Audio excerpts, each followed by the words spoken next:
ئێرە مۆسکۆیە پایتەختی رووسیا ئەو شارەی کە بڕیارە یاری کۆتایی مۆندیالی 2018 رووسیای تێدا ئەنجام بدرێت.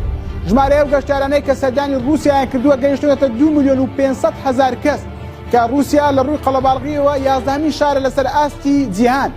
157 ئەو گەشتیارانەی سەردانی رووسیا دەکەن بەبێ سەردانیکردنی مۆسکۆ ناگەڕێنەوە. 125 ئافرەتن. ئەم قەڵایە کە لە دوامەوە کۆشی کلرمنە شوێنی فەرمانڕەوایی سەرۆکی رووسیایە. گەشتیاران کە سەردانی مۆسکۆ دەکەن بەم لاوەدا تێدەپەڕن و سەیری جوانی کۆشتی کلرمن دەکەن. کۆشتی کلرمن شوێنی فەرمانڕەوا پۆتینە سەرۆکی رووسیا. رووسیا ئامادەکاری باشی کردووە بۆ خزمەتی گەشتیاران بە شێوەیەک 113,000 کەس لە خزمەتی گەشتیاراندان. هەروەها هەموو هۆتێلەکان پڕ بوون لە گەشتیار. بە ئەستەم شوێنێکە دەست دەکەوێت بۆ مانەوە لە رووسیا بەتایبەت لە مۆسکۆ. بازاڕی مۆسکۆ جوولەی تێکەوتووە. 180 ئەو جلوبەرگە ورش و کەلوپەلە وەرشیانەی لە مۆسکۆ دەفرۆشێت جوولەی تێکەوتە و زیاتر دەفرۆشێت. بە رووسەکان بێت هەموو مانگێک مۆندیال لە رووسیا بەڕێوە بچێت چونکە پارێکی گەرم دێتە گیرفانیان.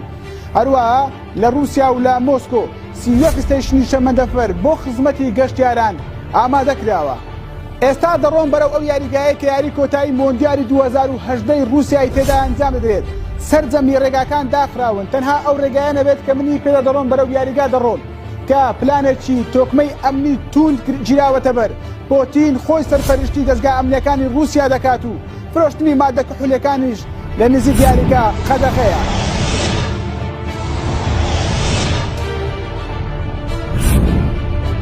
ئەمەی لە دوامەوە یاریگای لۆژیکیە کە بڕیارە یاری کۆتایی مۆندیالی 2018 رووسیای تێدا ئەنجام بدرێت. ئەم یاریگایە جێگەی 81,000 هاندەر دەبێتەوە کە لە بەشی باکوور جێگەی 40,000 هاندەر دەبێتەوە لە بەشی باشووریش 40,000 هاندەری دیکە دەگرێت. لە ڕۆژی یاری کۆتایی ئەم یاریگایە پڕ دەبێت لە هاندەر بەڵکو لە دەرەوە یاریگا شوێنێک نامێنێت بۆ سەیرکردنی یاریەکان. ئەم شەقامەی کە من لێ ڕاوەستام ئەمەش پڕ دەبێت لە هاندەری ئەو دوو هەڵبژاردەی یاری کۆتایی تێدا ئەنجام بدرێت. شوێنێک نامێنێت بۆ سەیرکردنی یاری کۆتایی مۆندیالی رووسیا.